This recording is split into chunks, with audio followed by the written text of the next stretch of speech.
আসলে এবার এনকে বাংলা লাইভে প্রথমে সবচেয়ে বড় খবর দিয়ে শুরু করি। রাজ্জাক খায়ের স্ত্রী তাকে সরকারি চাকরি দেওয়া হলো, মুখ্যমন্ত্রী নিজের কোটা থেকে চাকরি দিচ্ছে দাবি করলেন শওকত। নিয়োগপত্র তুলে দেন বিধায়ক শওকত মোল্লা।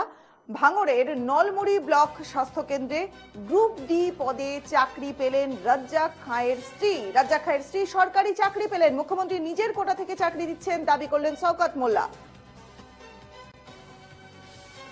টেলিফোন লাইনে আমাদের সঙ্গে আমাদের সহকর্মী আলমগীর মোল্লা রয়েছেন এই মুহূর্তে। আলমগীর, রাজ্জাকের স্ত্রীকে চাকরি দেওয়া হচ্ছে এবং শওকত মোল্লা তিনি দাবি করছেন যে মুখ্যমন্ত্রীর কোটা থেকেই চাকরিটা পেলেন তিনি। আমাকে একটু প্লিজ পরিষ্কার করে বুঝিয়ে দাও যে ঠিক কোন পদে চাকরি, কবে থেকে নিয়োগপত্র তিনি পাচ্ছেন এবং কবে থেকে চাকরির সূত্রপাত। একদমই দেখো রনিফা, নিহত রাজ্জাক খায়ের স্ত্রী কিন্তু অনেকদিন আগেই ঘোষণা করেছিলেন ক্যানিং পূর্বে তৃণমূল বিধায়ক শওকত মোল্লা।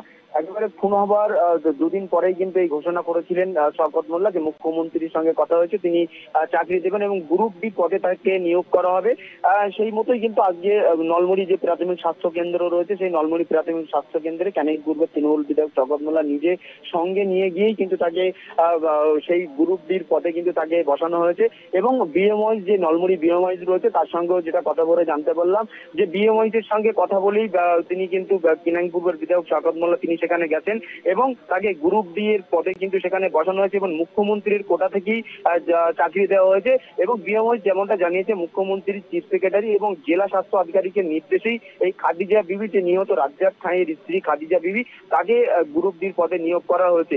একেবারে ভাঙড়ের 1 নম্বর ব্লকের এই যে নলমুড়ি প্রাথমিক স্বাস্থ্য কেন্দ্র এবং সেই স্বাস্থ্য কেন্দ্রেই তাকে চাকরিতে পাঠানো হয়েছে। যেমন ভাবে প্রতিশ্রুতি দিয়েছিলেন ক্যানিং পূর্বে তৃণমূল বিধায়ক শওকত মোল্লা, তেমন ভাবেই কিন্তু একেবারে নিহত হওয়ার বেশ কয়েকদিনের মধ্যেই তাকে গ্রুপ ডির পদে চাকরিতে পাঠানো হলো। তবে স্বাভাবিকভাবে যেমনটা জানানো হয়েছে, 1 বছর পরে কিন্তু এই যে চাকরি, গ্রুপ ডির যে চাকরি, সেই চাকরি কিন্তু একেবারে 1 বছর এখন ট্রেনিং পিরিয়ড চলবে, তারপরেই কিন্তু তার চাকরির কনফার্ম লেটার তার হাতে আসবে, এমনটাই কিন্তু শওকত মোল্লার পক্ষ থেকে জানানো হচ্ছে। রমিতা, আচ্ছা আচ্ছা, বেশ বেশ, অনেক অনেক ধন্যবাদ আলমগীর। আমাদের সহকর্মী ভাঙড় থেকে আলমগীর মোল্লা ছিলেন এতক্ষণ আমাদের সঙ্গে।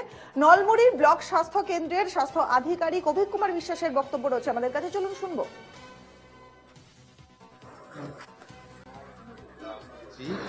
খাদিজা বিবি, উনি আমাদের নলমুড়ি হসপিটালে গ্রুপ ডি পদে নিযুক্ত হলেন আজ।